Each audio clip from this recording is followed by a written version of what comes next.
onnen,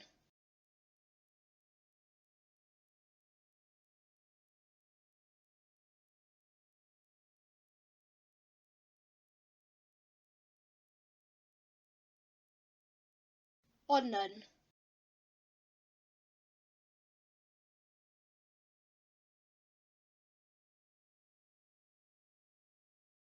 be 'di'r goeden fan'na? Lle? Y goeden sy rhwng y dderwen a'r gollen. Onnen ydi hi.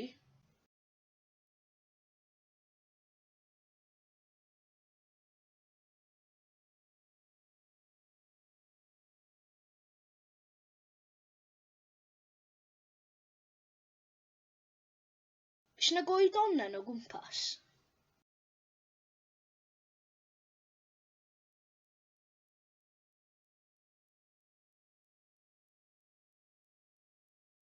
Bwrdd onnen. Defnyddio onnen.